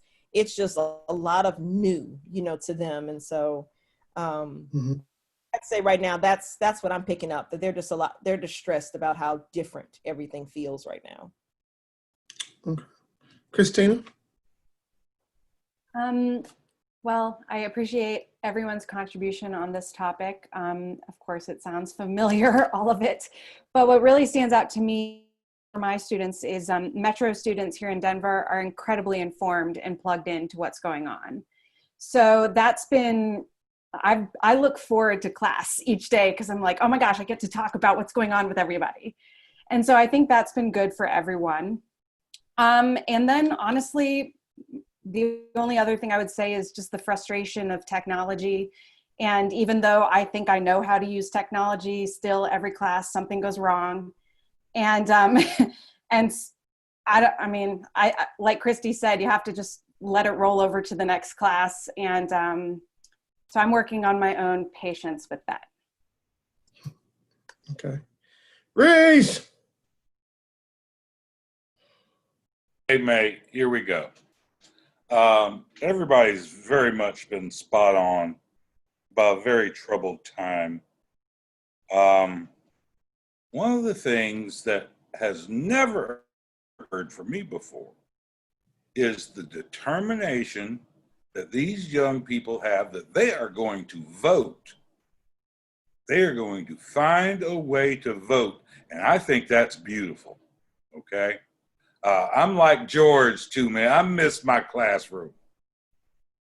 I miss that. Well, it's theater anyway. It's the audience in theater. It's that connection that can't be replaced. To be able to actually look them in their eyes, see them, let them know that they matter, right? And you can tell them that face to face. And that's why Christy's comments on the check-ins are so important, because I'm spending a lot of time, and I think Dr. Ashabi is there also, well, probably everyone. For every email I get, I'm sending 3. How are you doing? How's the semester going for you? Is everything working out all right? And I've had about 12 emails that were really special, students saying, thank you so much for asking. It's like nobody really cares, right? And that stuff matters. That really matters. But I think what we have to do as educators is find a way around a very difficult situation. I had to explain to an old classmate my version of why Black Lives Matter is not what he thought it was. And I explained to him that I teach Asian, I teach Latino, Latina, I teach Indian, I teach Black and white, I teach many races, but it's only my Black children that I have to worry about getting shot. Okay, and that's why those lives matter in a different means than the other, because my Asian children are not getting shot. And since I began teaching, 95 in Chicago, I've lost about 8 to physical and police violence. Okay, so I think the hardest part of this time that we are in is getting individuals to understand things that I just consider common sense. Does that make any sense to anyone? Mm-hmm. Mm-hmm. So I think that's where I am, and I think we're more important now than ever. And we just have to keep at it. And Dr. Ashabi's right. We're doing triple the work. It's triple the work with this online platform. But, you know, we're just going to have to work on through. Okay. Well, normally I would end with a video of some type of police brutality. I don't have to end this one that way, but I'll end this one with a story. So 2 months ago, June 28th, I work at NC State, event coordinator. I was about to get off of work. Nobody was nobody was really on the campus. Our student union was open. So my department had to be in our student union. And that particular time period, our student union closed at 3 p.m. And so it was a Monday, and I was closing the building up. Doors automatically lock at 3 o'clock. My two Black coworkers, male, were in the building. They were putting tables together for coming back to school in the fall, which of course we only lasted 2 weeks because clusters. And I went to put the work phone up and the keys, which was on the second floor. And I sat at the info desk. And when I was coming back and about to walk down the stairs, I hear, "What are you doing in here? Who are you and why are you in here? What are you doing in here?" And I didn't like the way that sounded. And as I hit the bottom step and I turned around, I saw a police officer talking to my two coworkers. One of my coworkers is 30, the other is 51. And the 30-year-old didn't say anything. He just pulled out his badge. And the 51-year-old just kind of just looked like whatever. And the officer never looked at the 30-year-old's badge. Well, that right there, that eyebrow went up on me, because I was like, he better not say anything to me, because I'm not in the mood. And so I went over to the info desk, and I had my name tag on. And, they were dressed down, really dressed like I was dressed. I had on a shirt with the collar on it, but it still, you still couldn't tell that I worked there from the shirt. And he said something, and I interrupted him and started talking to my coworkers. I said, "I'm going to check the back door on my way out." And then he was like, I'll check it. Well, needless to say, before that, there was a white student who was trying to get in the building, and we weren't letting him in because it was past 3 o'clock and it was closed already. The policeman came to a side door, let that young man in who was white, and the alarm, one of the door alarms was going off, because if you go out of the door, it wouldn't close properly. So the 51-year-old coworker of mine was going over to that door to pull it closed. When the policeman let the student in at another door that was right near that one, he saw that coworker turn and walk back to the main area of the lobby. Left that student who came in actually to use the ATM, left him alone, followed my coworker, and that's when he confronted the two of them. Now, mind you, as far as I know, that student is still in the building because he let him in. So we all walked out. And I was like, I'm going to go check his door. He was like, I can check it. I can check it. I walked out. He never checked that door. When I walked to go to my car, his car was sitting on the sidewalk with the door wide open and the engine running. Okay. So I filed. I did. And it took 2 months exactly. I wasn't happy. The response that I got was, we admit that what he did caused an impact, but upon our investigation, we don't think that the University Police Department did anything wrong. Now, the result that I wanted was to have a conversation like we're doing now. And the last point was, and because we didn't do anything wrong, the officer does not want to talk to you and will not be talking to you. Really?